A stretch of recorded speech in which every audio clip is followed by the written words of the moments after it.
अस्सलाम वालेकुम जी, कैसे हैं आप सब। मैं हूं डॉक्टर अली वकार, आप देख रहे हैं मेरा ऑफिशियल यूट्यूब चैनल। आज की वीडियो बहुत ख़ास है क्योंकि प्लेसेंटा के ऊपर आज का जो लेक्चर है वो एक डिटेल लेक्चर होगा जिसके अंदर हम मुकम्मल डिजिटल बोर्ड के ऊपर जाके पढ़ेंगे। लेकिन थोड़ा समझ लेते हैं कि प्लेसेंटा के अंदर आज हम क्या समझना चाह रहे हैं। देखिए, आज हम प्लेसेंटा की थिकनेस को समझेंगे, आज प्लेसेंटा की जो कॉम्प्लिकेशंस होती हैं उनको समझेंगे, आज टाइप्स ऑफ प्लेसेंटा को समझेंगे, प्लेसेंटा के अंदर जो नॉर्मल चीज़ें होती हैं उनको भी समझेंगे, जो प्लेसेंटा एबनॉर्मल होती है वो भी समझेंगे। डायबिटिक के बाद प्लेसेंटा का क्या जो है हशर हो जाता है, तो ये तमाम तर चीज़ें जो है आज की वीडियो के अंदर हैं। आज की वीडियो को मुकम्मल देखिएगा ताकि मैं आपको समझाने में कामयाब हो सकूं। बहुत इंपॉर्टेंट लेक्चर होने वाला है जिसके अंदर हम प्लेसेंटा की तमाम कॉम्प्लिकेशंस को समझेंगे।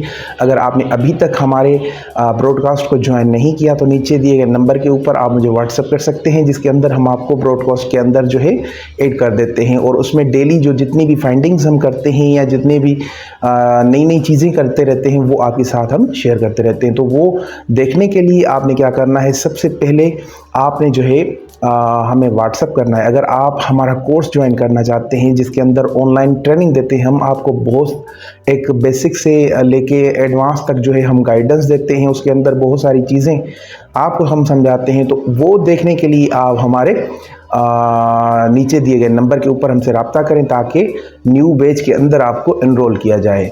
तो चलिए अब चलते हैं डिजिटल बोर्ड के ऊपर, जहां पे हम समझेंगे कि प्लेसेंटा की क्या क्या कॉम्प्लिकेशंस हैं।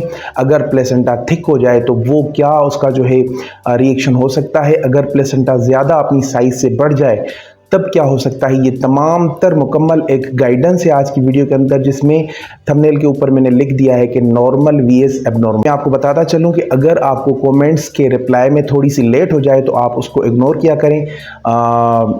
ये टेम्पररी जो है इशू है, उसके बाद ये इशू रिजॉल्व हो जाएगा तो इंशाल्लाह आपको फ़ौरन से जो है उसके रिस्पॉन्स मिल जाएंगे, फ़ौरन से उसका जो है रिप्लाई मिल जाएगा।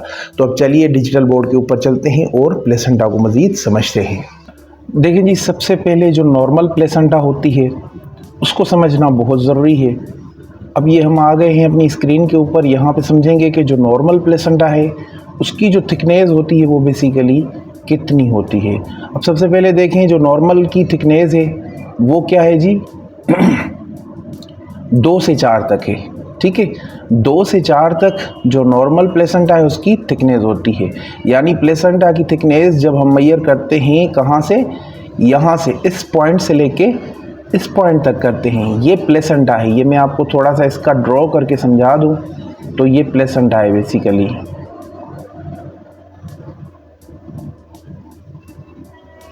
ये देखिएगा, ये प्लेसेंटा होती है बेसिकली। ये बच्चों को, जो बच्चा पैदा होता है उसको न्यूट्रिशंस प्रोवाइड करती है। तो प्लेसेंटा की थिकनेस को चेक करने के लिए इस कॉर्नर पॉइंट से हम स्टार्ट लेते हैं, यहाँ से स्टार्ट लेके फिर यहाँ तक जो है हम मेजर करते हैं। ठीक है, तो यानी मेजर किस तरह से करेंगे अब यहाँ पे समझने की थोड़ी सी कोशिश कीजिएगा। ये देखिए, मैं ये यहाँ पे जो है मेजर कर रहा हूँ, बल्कि ठीक है ये यहाँ से मेजर कर रहा हूँ। कहाँ तक करूँगा, इस पॉइंट तक करूँगा। ये देखिए, ठीक है जी, यहाँ तक करूँगा।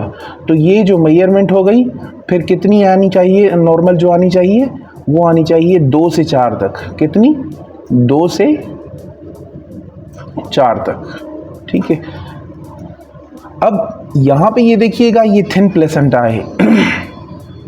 ये जो प्लेसेंटा है बेसिकली ये इस कॉर्नर पॉइंट से स्टार्ट होती है, यहाँ तक ये प्लेसेंटा है, ये पूरी की पूरी प्लेसेंटा है। अब यहाँ पे ये देखिएगा, ये पहले आपको स्ट्रक्चर समझा दूँ। ये देखें, ये प्लेसेंटा है और यहाँ तक ये, यहाँ से ये प्लेसेंटा है। ठीक है जी, तो प्लेसेंटा का जो हाइपोइकोइक सा स्ट्रक्चर है वो आपको समझ में आ चुका होगा। हाइपोइकोइक किस चीज़ को कहते हैं, हाइपोइकोइक मीन्स जो मांस के लिए यूज़ हो, या जो कह लें कि डार्क ब्लैक हो, उसको हम हाइपोइकोइक कहते हैं। ठीक है जी, तो ये हाइपोइकोइक सा स्ट्रक्चर ये देखिएगा, ये प्लेसेंटा का है। अब यहाँ पे जो मेजरमेंट करेंगे, यहाँ से लेके इस कॉर्नर पॉइंट से यहाँ तक लेंगे, तो ये जो मेजरमेंट आनी चाहिए ये कितनी आनी चाहिए, 2 से 4 तक आनी चाहिए। तो दोनों तस्वीरों में मैंने समझा दिया। कि किस तरह से जो है मेजरमेंट करनी चाहिए और नॉर्मल मेजरमेंट बेसिकली कितनी होती है। अब प्लेसेंटा के अंदर प्लेसेंटल लेग्स बन जाते हैं, वो मैं थोड़ा सा आपको समझा दूँ। यहाँ पे देखिएगा ये प्लेसेंटल लेग्स हैं, ये जो एनोएकोइक से स्ट्रक्चर्स आपको नज़र आ रहे हैं।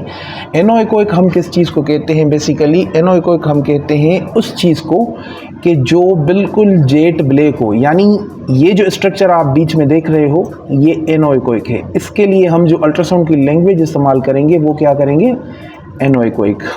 अब मैं समझ रहा हूँ बहुत सारे लोग कमेंट्स करेंगे कि सर आप ये काफ़ी बार बता चुके हो, लेकिन देखें मेरे चैनल पे हर आए दिन नई ट्रैफिक आती रहती है, डिफरेंट कंट्रीज़ से आती रहती है, तो मेरा ये फ़र्ज़ बनता है कि मैं सबको अगेन एंड अगेन समझा दूँ, सबको सही तरीके से गाइडेंस दे दूँ, ताकि देखें मेरा जो मकसद होता है वो डीपली जाके समझाना होता है, ताकि सब कोई अच्छे से आइडेंटिफाई कर ले। अगर आप एक जो है FCPS डॉक्टर हैं और आपके लिए ये एक बेसिक कॉन्सेप्ट है, तो आप किसी जो है मज़ीद एडवांस लेवल के किसी सोनोग्राफ़र को, सोनोलॉजिस्ट को देखें। अदरवाइज़ तो मेरा जो मकसद है वो ये होता है कि मैं अपने स्टूडेंट्स को बेसिक से चीज़ें समझाऊं। ठीक है जी। तो ये जो है यहाँ पे ये देखिएगा, ये जो इस तरह के अगर आपको साइंस मिले तो इनको क्या कहते हैं? हम प्लेसेंटल लेग्स कहते हैं। ठीक है, ये जो है बेसिकली प्लेसेंटल लेग्स हैं। अब थोड़ा आगे बढ़ेंगे।